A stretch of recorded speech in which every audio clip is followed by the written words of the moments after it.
A minha chegada ao movimento espírita, assim como muitos, se deu num primeiro momento a partir do estudo. Eu era frequentador da Igreja Católica, apesar de minha família ser uma família já espírita, e eu comecei a ler o Livro dos Espíritos, e a partir da leitura do Livro dos Espíritos, da leitura do Livro dos Médiuns e do Evangelho segundo o Espiritismo, eu fui me aproximando e fui compreendendo a existência do Espírito.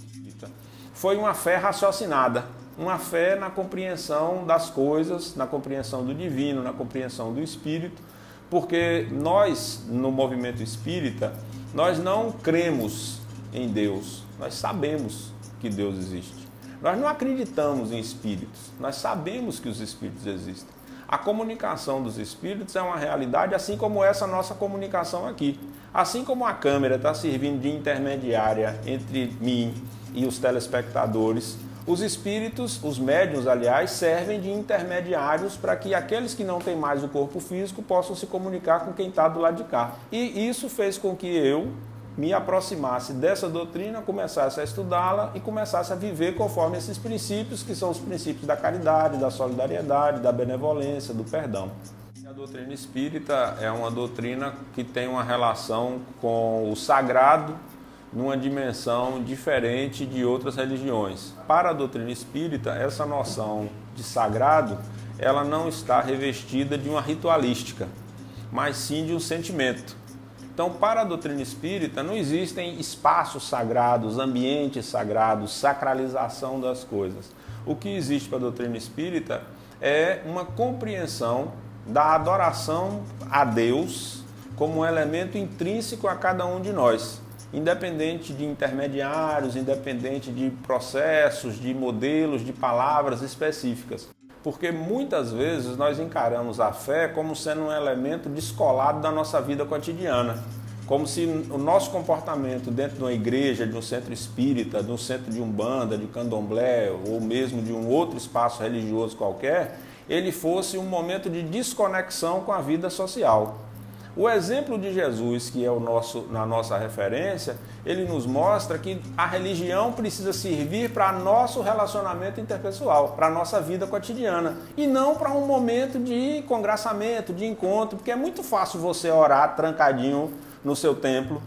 O difícil é você viver enfrentando os desafios do desemprego, das perdas, da doença, da dor, do racismo, do feminicídio. Os desafios do tempo nosso, dessa nossa contemporaneidade, compreendendo que você pode ter um outro olhar sobre essa vida, uma forma diferente de se relacionar com as outras pessoas. A nossa religiosidade, essa nossa compreensão da fé, como você perguntou anteriormente, essa questão do sagrado, porque precisa ser uma manifestação no nosso dia a dia. Que significa que você vai sair amanhã e é santo? Não, mas significa que você vai brigar menos, ser mais condescendente, ser mais solidário com as pessoas, vai procurar colocar no seu cotidiano aquilo que você aprendeu em teoria. A doutrina espírita se coloca a partir da própria fala dos espíritos como o cristianismo redivivo, o cristianismo renovado, trazendo novos conceitos à doutrina cristã. Jesus foi um ser humano singular. Ele viveu no seu tempo, com as dificuldades do seu tempo. Ele era analfabeto, não tinha meios de transporte, andava de sandália, andava no lombo do burro. As distâncias percorridas eram de 50, 40, 20, 5, 10 quilômetros. A peregrinação era uma constante. E Jesus sempre nos falou do amor, sempre nos falou da caridade, sempre nos falou do perdão, sempre falou que nós não devemos revidar as ofensas e comprovou com sua vida o seu exemplo de amor, o príncipe da paz. Esse ser humano incomparável serve de referência para nós no mundo contemporâneo. Nós hoje vivemos tempos tão difíceis quanto aqueles que Jesus viveu. E nós, cristãos, nós que somos de religiões de matriz africana, nós que somos da Umbanda, que é uma religião que tem um correlacionamento com a doutrina espírita, outros segmentos, o budismo, os Hare Krishna, que são em minoria na nossa sociedade, e outros grupos religiosos que não têm tanta repercussão na sociedade, somos desafiados a viver nesse mundo contemporâneo conforme esses princípios. Porque o sentido de sagrado, ele vem também de uma dimensão de perceber o divino que há no outro ser humano. Se eu percebo o divino que há no outro ser humano, ainda que ele seja mais rude, mais difícil, mais complexo do que eu consigo exercitar o perdão. O diferente disso é o orgulho e o egoísmo. Porque muitas vezes o nosso orgulho e o nosso egoísmo fazem com que nós nos coloquemos como superiores diante das outras pessoas. A minha religião é melhor, o meu partido é mais importante, a minha cor da pele é mais relevante, o meu saber é mais significativo do que o seu. Se nós colocarmos a humanidade como uma construção coletiva, ou como vai nos dizer a mitologia africana, Olorum, quando criou o mundo, fez tudo igual. O mundo material era um espelho do mundo espiritual. Um dia esse espelho se quebra. E ao se quebrar, cada um de nós ficou com um pedacinho dessa verdade. Cada um de nós tem uma visão do que é o divino, do que é o sagrado, do que é o certo, do que é o bom, do que é o belo. Mas no final do século XIX, começo do século XX, a perseguição às religiões de matriz africana era muito forte no Brasil. E na Europa, uma perseguição muito forte aos médiuns, aos adivinhos, àqueles que faziam previsões, etc. e tal. Isso fez com que houvesse um processo de proteção mútuo lá no começo do século XIX. A Umbanda é uma religião brasileira, criada em 1908, no Rio de Janeiro, a partir de uma disputa interna dentro de um centro espírita na Federação Espírita do Rio de Janeiro.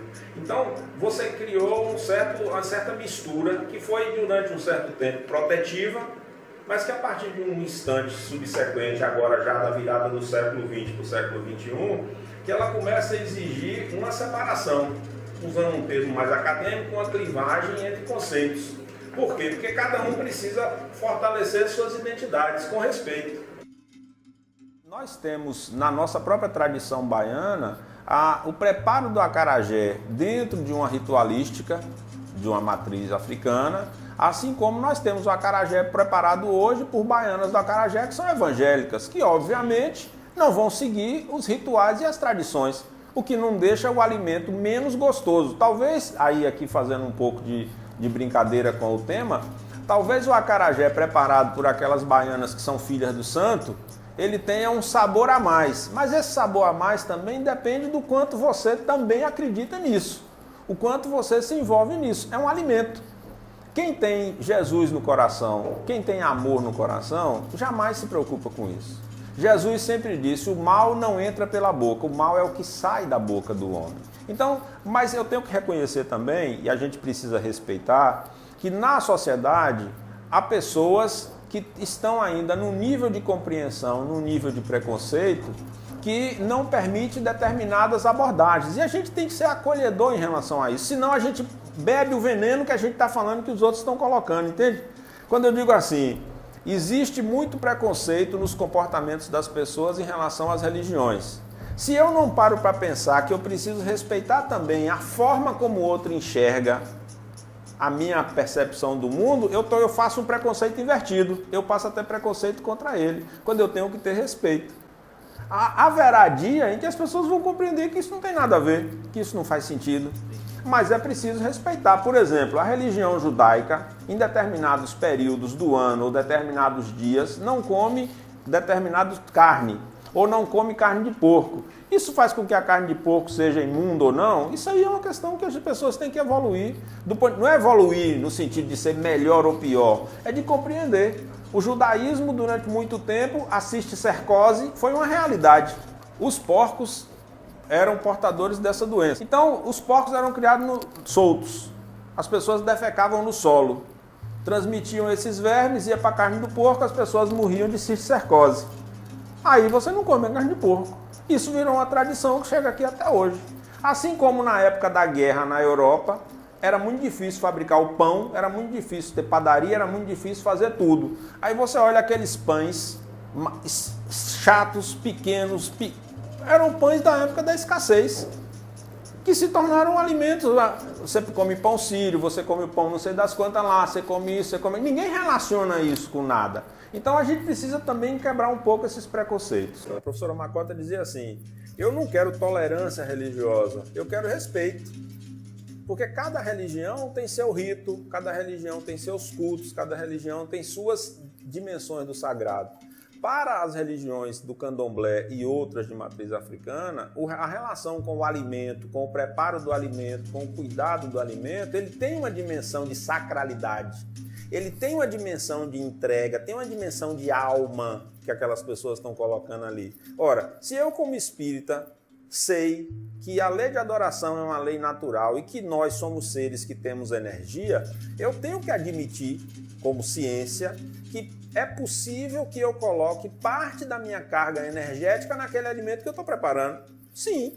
E a forma como eu vou lidar com isso vai emprestar a ele tanta sacralidade quanto a hóstia consagrada na Igreja Católica, que as pessoas aceitam com naturalidade. As pessoas não fazem a sua primeira comunhão, se preparam, se organizam, vão lá. Na missa, você tem a ritualística da hóstia, que é o pão transmutado em carne e o vinho transmutado em sangue, representando a última ceia. Tanto respeito merece isso, essa manifestação, quanto merece no candomblé e em outras religiões de matriz africana, esse culto aos alimentos. O próprio Supremo Tribunal Federal já determinou que as matanças realizadas, as sangrias realizadas nos rituais das religiões de matriz africana, ou mesmo no judaísmo, que eles são aceitos, não são perversidade com os animais. Então é uma dimensão que nós precisamos evoluir, compreendendo a história. Houve um momento que estava todo mundo junto numa dimensão protetiva, o que acabou gerando uma certa confusão conceitual. Agora é o instante dessa separação.